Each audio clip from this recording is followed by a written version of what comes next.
All right, ready to dive in. Today we're tackling English fluency. We've got some really interesting stuff from the English Unlocked podcast. They have some smart ideas about why becoming fluent can be tough, and even better, how to make it easier. Yeah, they really get into the details of language learning. It's a fresh perspective that I think will help. So, they start with something we all struggle with, that fear of making mistakes. Especially when learning a new language, it's terrifying. It is, and they handle it in an interesting way. They don't just say, don't worry. They actually look at the psychology behind it. They even cite research about how reframing mistakes can help you learn faster. They tell this story: a native English speaker totally messed up a presentation, which I thought was perfect. It shows that everybody makes mistakes, even in your own language. Exactly. And Yeah. that's their big point, changing your view. Instead of thinking of mistakes as failures, they say you should see them as information. Each error is a chance to learn something new about the language. That takes the pressure off. Trying to be perfect can stop you from even trying. This way you can enjoy learning more. Yeah, and what I thought was really interesting is that they focus on how you feel. They say that switching from fear to curiosity makes learning more enjoyable. So instead of being scared to make mistakes, you start to see them as like steps to becoming fluent. That changes everything. Absolutely. It's like saying, go ahead, try things out, play with the language. Even messing up helps you move forward.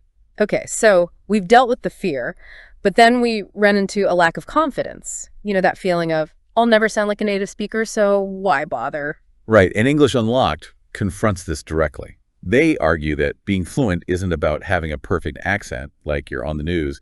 It's about communicating effectively. That's such a relief. I think a lot of people learning English get stuck trying to sound perfect. They forget about the real goal, which is being able to express themselves clearly and confidently. Right. They break down fluency into its main parts: being clear, understanding, and being confident. And they stress that you can be fluent in your own way, with your own voice and accent. So it's not about getting rid of who you are and trying to sound like someone else. It's about being yourself and using the language to show that. Yes. And they have some practical tips on building confidence, like setting goals you can actually reach, focusing on getting better instead of being perfect, and celebrating your progress. It's like they're saying it's okay to be you and to enjoy the journey, even when it's not easy. Exactly. And speaking of journeys, they use this great comparison. They compare learning a language to climbing a mountain. You wouldn't expect to get to the top in one jump, right? Of course not. You need to take your time, rest when you need to, and enjoy the view along the way. Exactly. That's what they want you to do with language learning. Set realistic goals, break things down into smaller steps, and celebrate your wins along the way. Okay, that's a helpful way to think about it. So we've handled fear and confidence, but then there's the English vocabulary itself. It feels like this massive thing to learn. I know, it can be scary. But English Unlocked gives a helpful view. They remind you that you don't need to learn every single word in the dictionary to be fluent. Okay, that's good to hear. Let's be honest, that would take forever. Yeah, instead they focus on what they call the high-frequency hitters. These are the words that are used all the time, the ones that form the basis of everyday conversations. It's like the 80-20 rule, right? It's amazing how that applies to so many things. It is. And they have some cool techniques for mastering those words. Things like making your own flashcards, using special software, and actually using the words in your everyday conversations. So it's not just about memorizing lists, but about actually making those words part of your vocabulary. That makes a lot more sense. Right. And they emphasize that the point is to make those words feel natural, like you've always known them, not like something you had to think hard about. Okay, so we've tackled vocabulary, which brings us to grammar. I think we've all felt lost in all those tenses and rules at some point. Oh, for sure. Grammar can feel like a trap, especially in English, with all its exceptions and strange rules. But what I like about English Unlocked is they don't try to pretend grammar isn't complex. They recognize the difficulties, but also emphasize that you don't have to be perfect. And that's really important. They even say, focus on communicating clearly, even if your grammar isn't perfect. That's good to hear. So it's not about being a grammar expert. It's about using the language to get your message across, even if it's not perfectly grammatical. Exactly. And they give some really cool examples of how you can communicate even with imperfect sentences. They even suggest that sometimes a slightly incorrect sentence can be more expressive and have a bigger impact than a perfectly correct one. That's interesting. So they want us to play with language a bit and not get too stuck on the rules. Right. It's all about finding a good balance between being correct and fluent, between sticking to the rules and breaking them when it helps you communicate better. I like that. So we've covered fear, confidence, vocabulary, and grammar. Those are some big topics. But we have one more to address: lack of practice. Yeah, that's the challenge for anyone learning a language. We can read books, listen to podcasts, even watch movies all day long. But if we don't actually practice, we won't remember those words and grammar rules. It's true. And English Unlocked is direct about this. They say that practice is absolutely essential for becoming fluent. Absolutely. And they stress that it's not just about how much you practice, but how you practice. It's about engaging with the language in meaningful ways, pushing yourself out of your comfort zone and finding ways to talk with others. They even say something like wanting to learn a language by just being around it is as effective as trying to get fit by watching workout videos. That's the perfect way to put it. You have to actually do something to learn. And they give some practical and easy ways to practice every day. Like what? Tell me more. Well, they really like finding language exchange partners, both online and in person. This way, you can practice speaking and listening with someone who is learning your native language. That's a classic for a reason. It's a win-win for both people. Exactly. They also suggest joining online groups for English learners. You can connect with other people, ask questions, and share what you're learning. There are so many resources these days. It's like you can build your own personal language learning world. Right, and they even suggest something as simple as talking to yourself in English. They emphasize that any speaking practice, even if it's just you in the mirror, can really help. That's a great idea. It's like they're saying, turn any moment into practice time. The shower, the commute, the grocery store, they can all become language learning opportunities. Exactly. It's about making English part of your everyday life. So we've talked about actively using English, but English Unlocked also spends a lot of time on active listening. They say it's not just hearing words, but like really paying attention to how they're pronounced, the tone of voice, even body language. Yeah, it's like they're saying, don't just hear it, feel it. Yeah. That's when you really start to understand the little things about a language, how native speakers use it naturally. So it's more than just knowing what a word means in the dictionary. It's about how it's used with all the emotion and cultural stuff that goes with it. Exactly. And they have some really cool ways to practice active listening. They suggest watching movies and TV with subtitles, focusing not just on the words, but on how the actors say them. That's fun. I like to watch British shows and try to copy their accents. It sounds silly, but it does help you notice those subtle differences in how words are pronounced. It definitely does. They also recommend podcasts and audiobooks. Even just listening to conversations around you, like in a cafe or something. Turn your world into a language lab. I've tried that. Eavesdropping at cafes. For learning. It's really interesting to hear how people use the language in real life, all the slang and idioms you wouldn't find in a textbook. Right. It's about immersing yourself in the language. They even suggest recording yourself speaking and then listening back, paying attention to how you pronounce things and your tone of voice. That's a great idea. We don't always know how we sound to others. It's like having a personal coach. So moving on from active listening, English Unlocked also talk about finding your own learning style. They say there's no one right way to learn a language. Of course. Everyone's different. We have different ways of learning, different schedules, different motivation. It's like trying to force something that doesn't fit. Exactly. And that's why they want you to experiment, try different methods, and see what clicks for you. Maybe it's apps, maybe it's online courses, maybe it's just reading and talking. The point is to find what keeps you excited and engaged. I like that they emphasize making it personal because it takes the pressure off. You don't have to find the perfect method, just what works for you. Right. And it's so refreshing how much they stress making learning fun.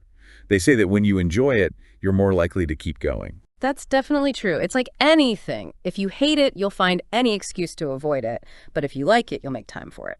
Exactly. They have some really creative ideas to make it fun. Things like watching comedies, listening to music, playing word games, even going to see English language plays. I love the comedy idea. Laughter is the best way to learn. It helps you relax and not worry so much, and you can really pick up on the nuances of the language. Yeah. And that connects to another point. They make the importance of immersing yourself in the culture. They say understanding the culture can help you understand the language better. So it's about going beyond just words and grammar, right? It's about learning the customs and traditions that shape how people use the language. It adds a whole other layer to it. Right. And they have great suggestions for doing that.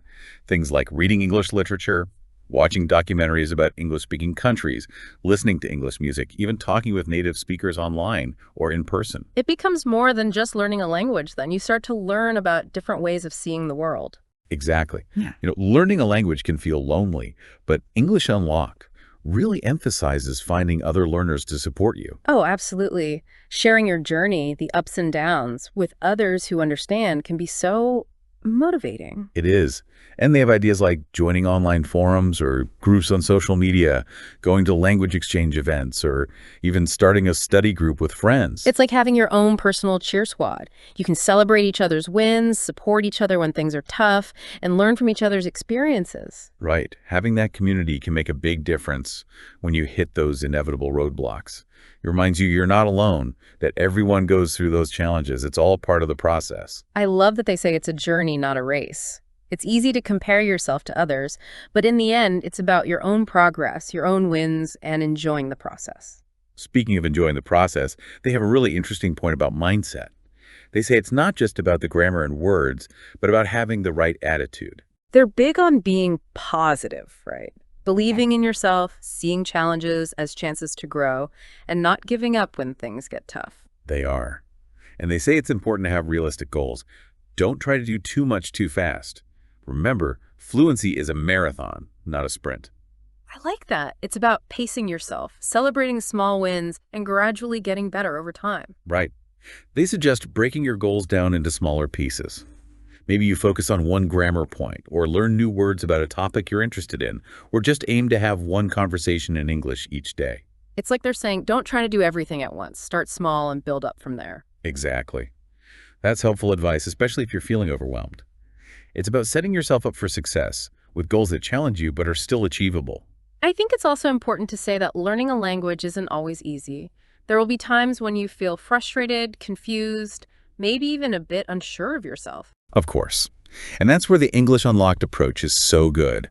They tell you to be patient, to know that there will be good times and bad times, and that it's okay if you don't always learn at the same speed. That's so important to remember, especially now when everything seems to happen so fast.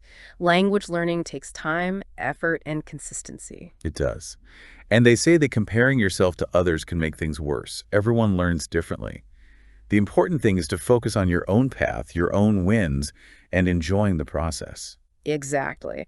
Now, they also talk about something I think a lot of people forget: self-reflection. They want you to think about how you're doing, what you need to improve, and change your approach if necessary. That's like checking your progress, right? Yeah. Seeing what's working, what's not, and what you need to change. Exactly.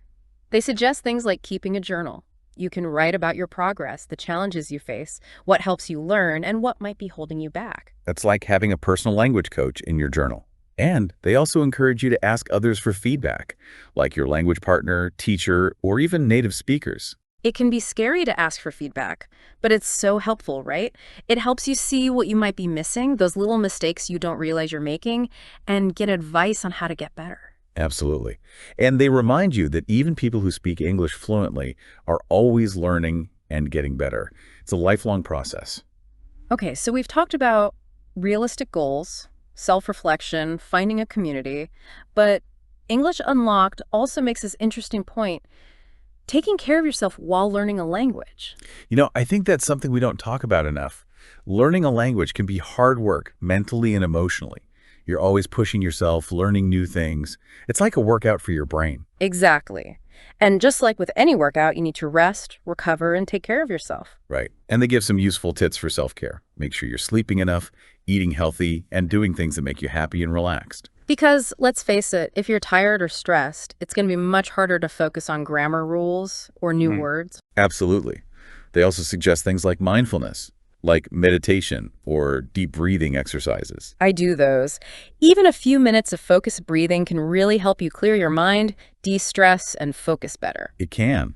And they emphasize setting boundaries, knowing when to step away from the books and apps and just relax. That's so important, especially with how busy and connected we are all the time. It's easy to feel like you always have to be learning and making progress, but it's okay to take breaks and recharge. So it sounds like English Unlocked is all about finding a rhythm that works for you.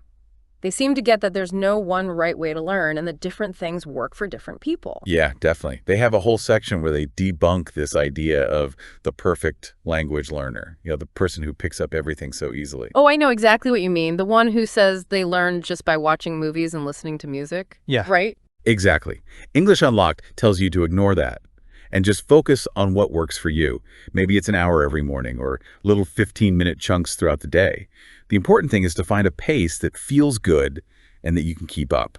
It makes sense. If you try to force yourself into a schedule that doesn't work, you'll just burn out.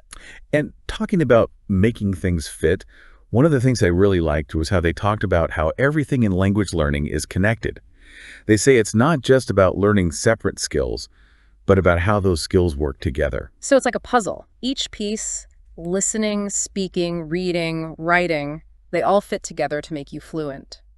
That's a great way to put it. They say that when you get better at one thing, it helps you with the others. Like, if you understand what you read better, you learn more words, and that makes you more confident when you speak. It creates this upward spiral that's encouraging because it means that even small improvements can make a big difference overall. For sure. And building on that, they suggest creating a learning environment that really surrounds you with English. Not just textbooks, but all kinds of things. So like listening to podcasts on the go, watching movies with subtitles, reading news online, maybe even trying to write a blog post or something in English? Exactly. Make English a part of your life, not just something you study separately. I really like that idea. And it kind of connects to another thing they talk about being like a kid again when you're learning. Oh, that was one of my favorites from English Unlocked. They make a strong case for approaching language learning with the same curiosity and playfulness that kids have. It's true. Kids are amazing at picking up languages. They just absorb everything without even realizing they're learning. Exactly. And English Unlocked suggests we try to recapture that by finding ways to make language learning fun. So how can we actually do that? Well, they suggest things like reading kids' books, watching cartoons, playing word games meant for kids, maybe even going to storytelling events or puppet shows in English. It's about letting yourself be silly, make mistakes, and just learn through play. Right. It takes away some of the pressure and self-consciousness that adults often feel when learning a new language. And talking about expressing yourself, English Unlocked makes a point about finding your own voice in the language. They don't want you to just copy native speakers, but to let your personality come through. Yeah, I think that's something a lot of learners get stuck on. They feel like they have to sound a certain way. But English Unlocked says you don't have to do that. So it's not about losing yourself and trying to fit in. It's about being yourself and using English to express that. Yes. They talk about how language is powerful. You can use it to connect with others, share your ideas, and show the world who you are. It's like they're saying, don't be afraid to make the language your own. And they even give ideas for doing that, like try writing different things, talk about things you're passionate about, maybe even try writing poems or songs in English. It's about making English yours, shaping it to fit you. That's really cool. It is. And one last thing from English Unlocked that really stuck with me is this idea of celebrating the journey. They remind you that becoming fluent isn't the end. It's about constantly growing and learning new things. That's so important. We can get so focused on the goal of being fluent that we forget to enjoy the process of learning. It's a journey with ups and downs, surprises, and new discoveries. Exactly. They want you to enjoy those small wins, to appreciate every step forward, every new word, every conversation. It's all about connecting with others through language. It's like they're saying, enjoy the adventure, be open to new things, and celebrate how much you're growing and learning. That's a great message to end on. I agree. So as we wrap up our deep dive into English fluency, remember that the journey is just as important as the destination. Enjoy the challenges, celebrate the wins, and never stop exploring the amazing world of language. And remember, you can become fluent. It's not about being naturally gifted. It's about dedication, not giving up, and being open to the journey. So keep practicing, keep learning, and keep unlocking the amazing world of English.